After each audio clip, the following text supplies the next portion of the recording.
High বন্ধুরা, তোমরা সবাই কেমন আছো? আশা করি সবাই খুব ভালো আছো। আমিও খুব ভালো আছি। আমি সম্পাস ব্লগে নতুন একটা ভিডিও নিয়ে চলে এসেছি তোমাদের কাছে। আমার ভিডিওটা ভালো লাগলে অবশ্যই লাইক কমেন্ট শেয়ার করো।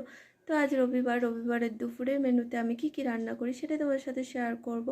আর আমি এখন বাগানে চলে এসেছি। কয়েকটা লাউ শাকের ডগা নিয়ে নেব আর কয়েকটা নরম নরম পাতা নিয়ে নেব। তো এই ডগাগুলো দিয়ে আমি লাউ শাকের ডগা সেদ্ধ বানাবো। আর একটু সবাই জানো লাউ শাকের ডগা সেদ্ধ খেতে দারুণ লাগে। আর একটু লাউ শাকের পাতাগুলো বাটা বানাবো। এটা অবশ্যই তোমরা বাড়িতে ট্রাই করো, দারুণ টেস্ট হয়।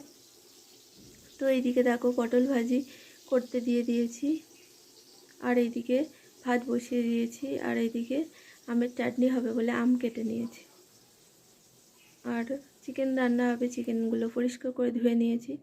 পটল ভাজি প্রায় হয়েই এসেছে দেখো। আর একটা মিক্সিং বলে আমি সাদা সর্ষে পাউডার বানিয়ে রেখে দেবো। যে কোনো চাটনির লাস্টে দিলে দারুণ ফ্লেভার আসে, বা মাছের ঝালেও লাস্টে দিয়ে একবার ফুটিয়ে নিলে দারুণ টেস্ট হয়। তাই বেশি করেই আমি গুঁড়ো করে রেখে দিলাম। কড়াইতে সর্ষের তেল গরম করে তার মধ্যে আমি শুকনো লঙ্কা আর সর্ষে ফোড়ন দিয়ে আমগুলো দিয়ে একটু নাড়াচাড়া করে জল দিয়ে দেব।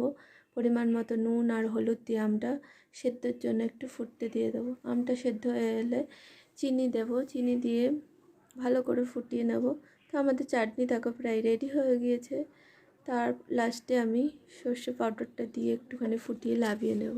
তো এইভাবে আমি আমের চাটনি বানাই। তো দারুণ টেস্ট হয়, তোমরা অবশ্যই এইভাবে ট্রাই করে দেখো। আর এদিকে দেখো লাউ শাকের ডগাগুলো আমি সেদ্ধ বসিয়ে দিয়েছি আর সামান্য পরিমাণ নুন দিয়ে দিয়েছি। আর এদিকে আমার ছেলে দেখো ডাব খাওয়ার পর ডাবের শ্বাসগুলো কীভাবে খাচ্ছে। তো তারপর দেখো ডগাগুলো সেদ্ধ হয়ে গিয়েছে, তুলে নিয়েছি। তার মধ্যে নুন আর তেল দিয়েছি। আর ভাতের মধ্যে দুটো আলু সেদ্ধ দেওয়া আছে, ওর মধ্যে মাখিয়ে নিলে দারুণ টেস্ট হয়। তোমরা কি এইভাবে ডগা সেদ্ধ খাও অবশ্যই জানিও। আর লাউ শাকের পাতাগুলো বাটা করার জন্য একটু ভাপিয়ে জলটা ফেলে নিয়েছি।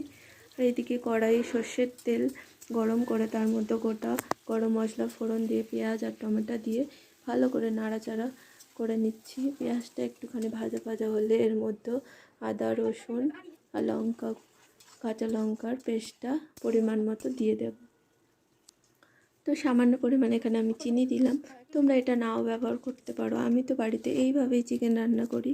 তো তারপর পরিমাণ মতো লঙ্কা গুঁড়ো, হলুদ গুঁড়ো, 2 চামচ টক দই, কাশ্মীরি লঙ্কার গুঁড়ো, একটু ধনে গুঁড়ো, জিরে গুঁড়ো দিয়ে ভালো করে নাড়াচাড়া করে নেব। মশলাটা দেখো দারুণ কালার এসছে। তো আমি আমার ছেলে ভীষণই ভালোবাসি চিকেন খেতে।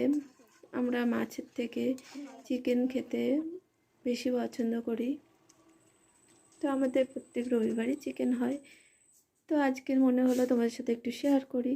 তো তারপরে দেখো মশলার মধ্যে চিকেনগুলো দিয়ে ভালো করে নাড়াচাড়া করে পরিমাণ মতো নুন দিয়ে ভালো করে নাড়াচাড়া করে ভেজে রাখা আলুগুলো দিয়ে ভালো করে নাড়াচাড়া করে দেখো যখন তেল বেরিয়ে আসবে তার মধ্যে পরিমাণ মতো জল দিয়ে একটু সেদ্ধর জন্য রেখে দেবো 10 মিনিটের মতো ঢাকা দিয়ে। তারপরে গরম মশলা দিয়ে লাভিয়ে নেবো। আর এইদিকে দেখো লাউ শাকগুলো আমি 4-5টা রসুন কোয়া আর 3টে কাঁচা লঙ্কা দিয়ে ওই ভাপানো পাতাগুলো মিক্সিং বলে বেটে নেব। আর কড়াইতে শুকনো লঙ্কা কালা জিরে ফোড়ন দিয়ে তার মধ্যে পেঁয়াজ কুচি দিয়ে ভালো করে নাড়াচাড়া করে পাতা বাটাটা দিয়ে দেবো। আর পরিমাণ মতো নুন দিয়ে ভালো করে ভেজে নেবো। যখন পাতার কালারটা একদম গাঢ় হয়ে আসবে আর খন্তির গায়ে লেগে যাবে না, তখন তুলে নেব।